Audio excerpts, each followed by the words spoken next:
What's going on, guys? Jay the Black here. Shout out to everyone that's tuning in. I want to talk about Ayesha Curry. Ayesha Curry is speaking openly about how she was, in fact, competing with her husband, Steph Curry. Now, y'all know Ayesha Curry made those infamous comments about how she felt a little bit jealous that Steph Curry could get attention, can have groupies, right? But not her. And, she wanted that. She wanted to experience what that was like.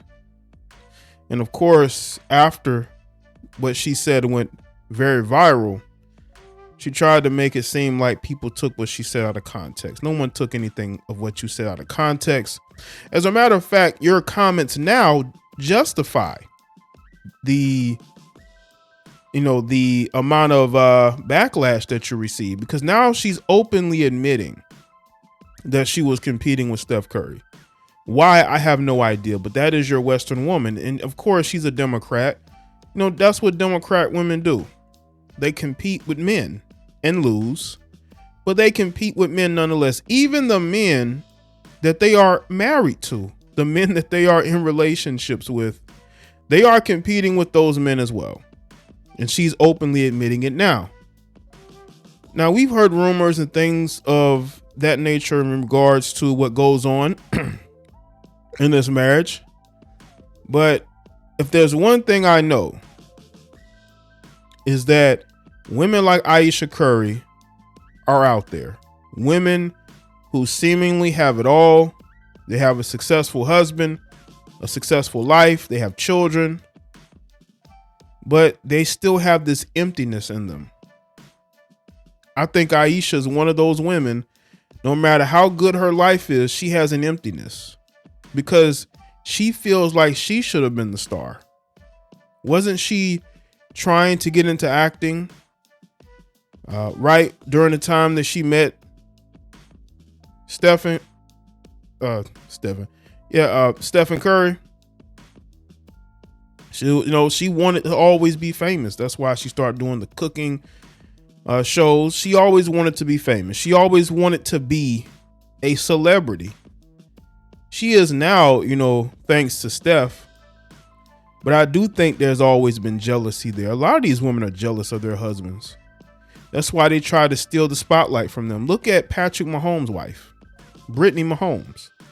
That is a heifer that wishes that she was famous, and she tries to use Patrick to get attention for herself. As a matter of fact, I was watching the the Super Bowl post-game show clip. I saw it on YouTube, and because I seen the thumbnail, and she was standing next to him while he was speaking to this panel. She had their child with him, and I was saying to myself, why is she there? I mean, you could wait until after he gives the interview, but of course she needed to be there in that moment to soak up the spotlight. And Ayesha Curry is no different. She used to do it at the basketball games. Steph's mother was doing it. She was trying to capitalize off of the fame and notoriety of her son, even though her husband was successful years earlier when Stephen was young. And Ayesha tried to do the same thing, but she's cut back on that because maybe she's more comfortable in who she is and her role in Steph Curry's life. And she doesn't feel the need to constantly be there seeking validation. But I want y'all to understand that's your liberal Western woman.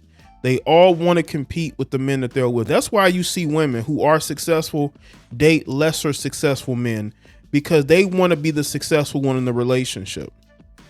And they will sacrifice the quality of that relationship just so they can feel good about themselves and be more well known. You got heifers today that want groupies. They want to be married with side dudes. Yes, they do. That's why they complain about men having whole families and still having women on the side. They're jealous. These heifers are jealous. And I do believe Ayesha Curry was jealous of Stephen Curry. He's a talented basketball player. Why do you feel the need to compete with him? I don't understand, but that's just the mindset of a liberal Western woman. They're always competing with men because society tells them that they should compete with men. And it ruins their mental health. And she even talked about it, about how it ruined her mental health. So let's get into this. It's according to Yahoo. Ayesha says competing with husband Stephen Curry was holding her back on her health journey.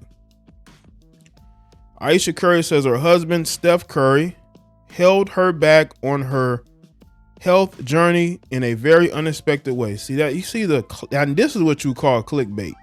Steph Curry has never held this woman back on anything. She held herself back because she has no talent outside of maybe cooking. But other than that, she has no other talent. Steph Curry didn't hold her back from anything. She chose to be in a relationship with him and marry him. That's a choice. And be a housewife. That was a choice. The Food Network star has been married to the Golden State Warriors guard since 2011. And the couple share kids Riley, Ryan, and Cannon. She told the Rachel Ray show, "I feel like I've been on a health journey since the day I started having kids. Once we had Cannon, I said, all right, now I can lean in and figure this out and figure out what works for me." However, Ayesha explained that her spouse sometimes made it challenging for her to keep up. Once again, trying to put all the emphasis on Steph, guilt tripping him, so to speak. But when you are successful, when you seek successful men, that's what you're going to deal with. You're going to have a guy that's going to be working hard towards his goals. And you can do the same as well, but trying to compete with him is just you're sabotaging yourself. I was competing in my own weird, twisted way with my very athletic husband, thinking that I had to do all the things that he was doing in order to find my balance and stay fit, she explained. Ayesha also has long spoken about protecting her health, both physical and mental. In a 2021 interview with Yahoo Life's The Unwind, she explained that her mental health rituals are vital for self-care.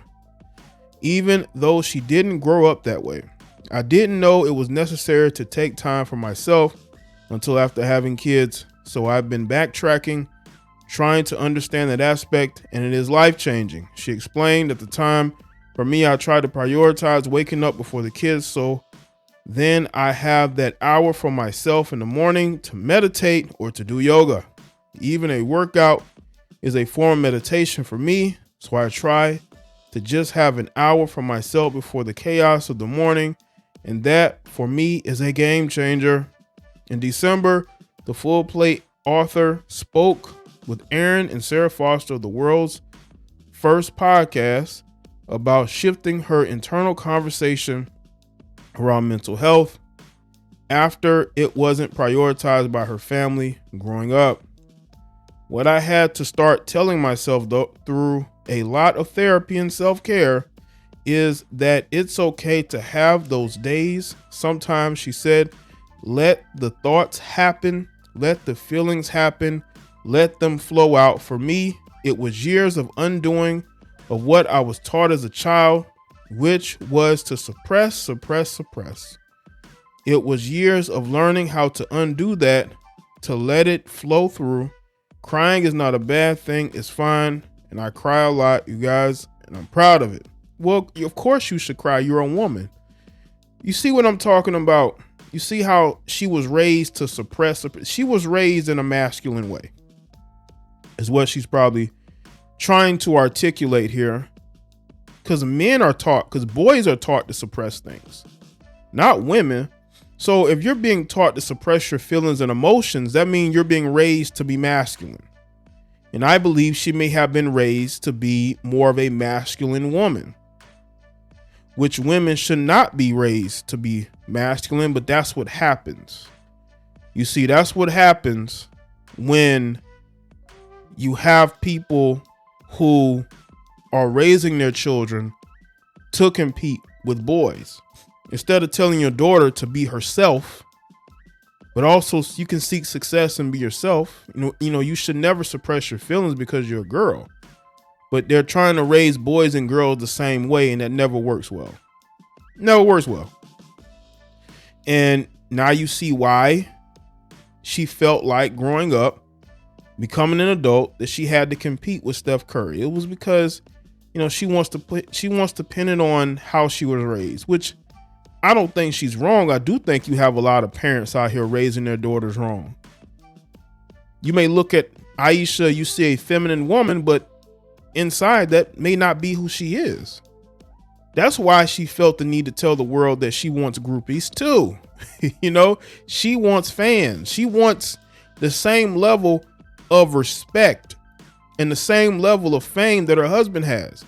But you have to understand, unless you have a talent, you should not be asking for those things. Those things aren't going to be handed to you. You have to go and earn it. And I think that's what she tried to do. And it's unfortunate that women just can't be women anymore. They're stuck out here, not stuck, but they're out here trying to outcompete men who have made it their life mission to seek goals. You chose to be a wife. Be a wife. I don't know where she is now. Maybe she's accepted her role, but too many women are being raised to be masculine, and it ruins their relationship. She could have ruined her marriage over what she said a few years ago. And these comments do justify what everybody already knew, is that she was competing with Steph Curry. And what she said was out of frustration that she was trying so much to compete and keep up with him, and it was bothering her.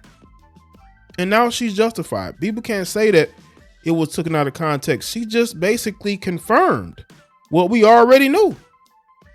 So let me know in the comment section, let me know your thoughts. Like this video and share it. Follow me on Facebook, Twitter, and Instagram, and I'll see y'all next one.